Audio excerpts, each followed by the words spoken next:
Where does AI help in most of this process? AI is probably doing 80% of everything that's happening in my business. I mean, I don't really touch my computer anymore.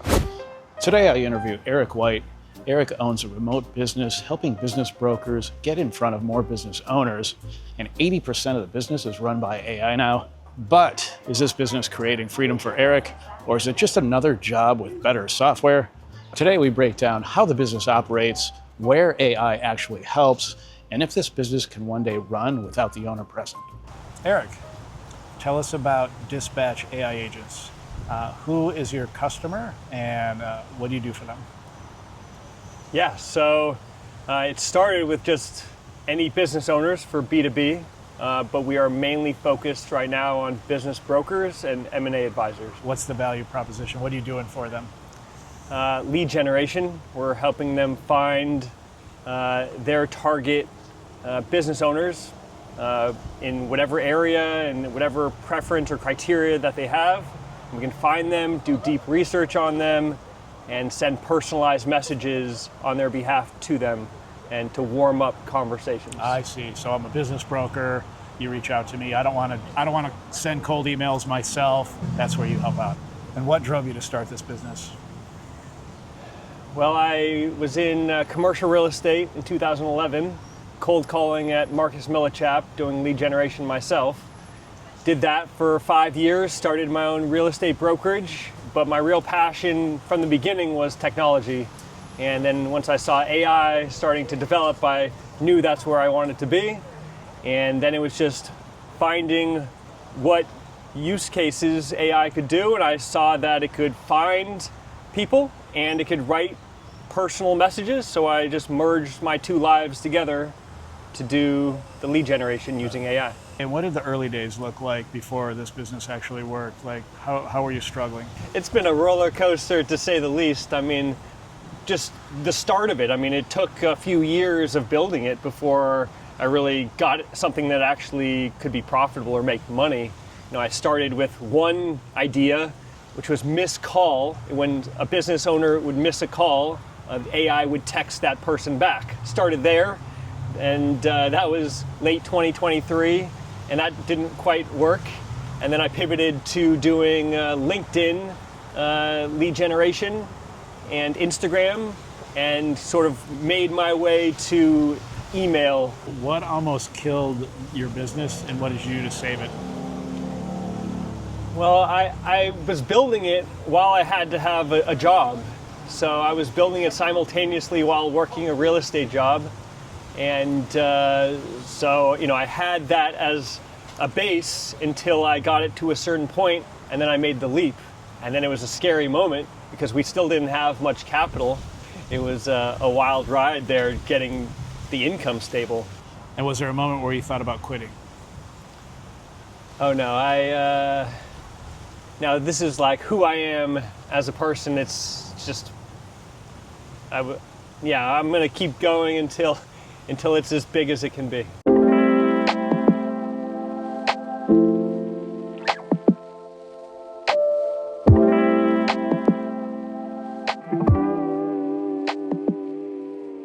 Let's talk a little bit about operations. So client signs up today. What happens next?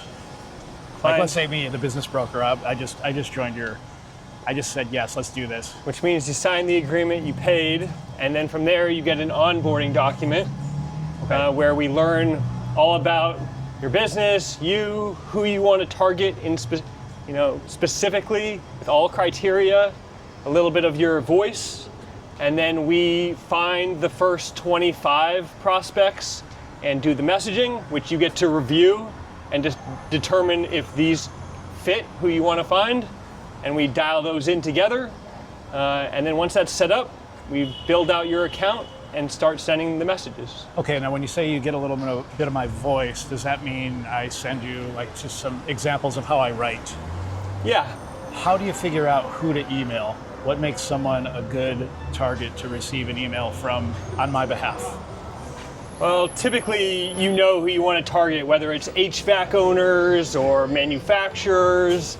So first, as you specify your business owner, and various criteria like a certain amount of employees, or a certain revenue range, or certain geographies. And the main thing is that we can find that type of owner and get their direct email. That's important, not an info at or some random email. It has to be theirs, verified. You know how to get past the gatekeepers, it sounds like. Okay, now what actually makes an email get a response? So the key part is doing the research to find even small minutia about the person that we're going to be sending a message to. If they did a blog post, if they mentioned something anywhere, personalization is what we have found that converts. Really making that person feel seen, and like the sender did the homework, and a little bit of charisma. That's important as well. There's kind of an art to the message. And we're sending 5 emails, so it has to tell a story over the 3 weeks that they are going to receive these 5 emails.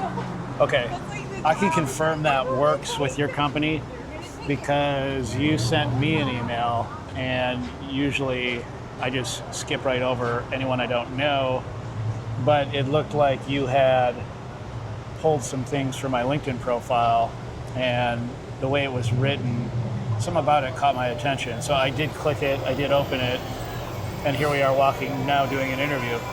And what makes an email campaign fail? Fail? Good question. Not getting any results? I mean... but why? Why wouldn't someone get results? I mean, typically people are sending out generic blasts, right? I mean, that's what we're doing the opposite of.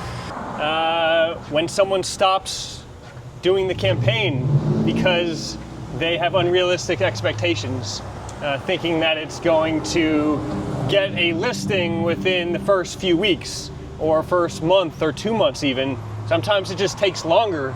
The commissions are so big that even one deal closed that makes $50,000 over the course of 6 months or a year pays for the service and then some. I mean, they're reaching out to business owners, and the timing of when that business owner is ready to actually sell can vary. And for these business brokers, the key is building relationships so that they're the ones that the business owner sells with when the time is right. And that can just take some time sometimes.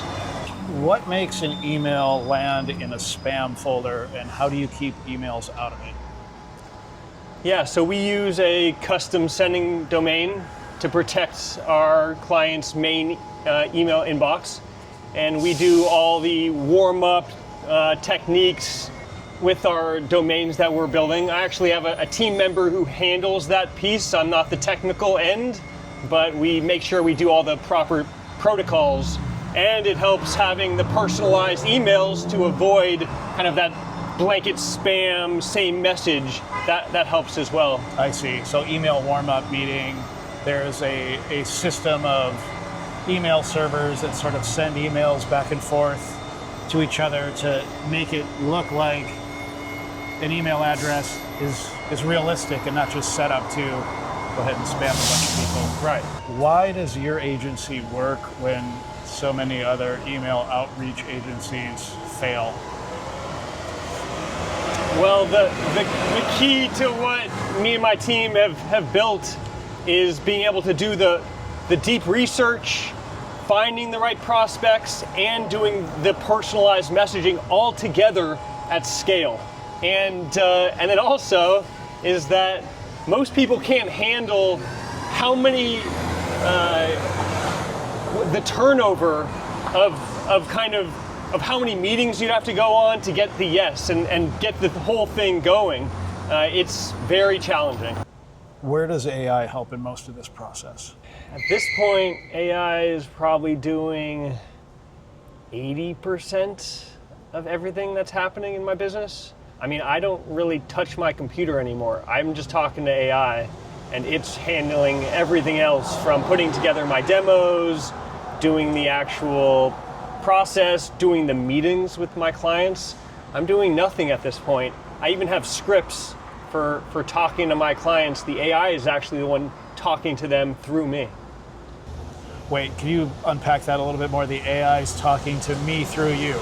Yeah, no, it's something that I've developed. It's very interesting and exciting. But basically, I meet with everyone on Google Meet, right, or Zoom, and I have Fireflies join. Although there's the Google captions, so I have a live transcript of everything that's said. And so my AI that I've trained can see the live transcript. And so initially, I have a script based on everything that we've learned about them that I just read from the script. When they ask a question that deviates from the script, then my AI tells me what to say to the objection and then guides me back to the next part of the script. And where else do you use AI in the process? Do you use it to help with the crafting of emails? Yeah. With human oversight, with my review, we fine-tune the prompts, the skills, so that it can put together the type of emails that I'm happy with. How do you work with AI to get it to write an email that doesn't sound fake? It's a process. It's kind of, there's an art to it, but basically for me, how I work with it is, some people you could write out an email that you like first in your style and see if it can mirror it. For me, it's I have it write the email, I tell it what I like, it makes the changes, and then we just go back and forth until we dial it in. And then once it's where I want it to be, then I say, okay, now make this into a skill.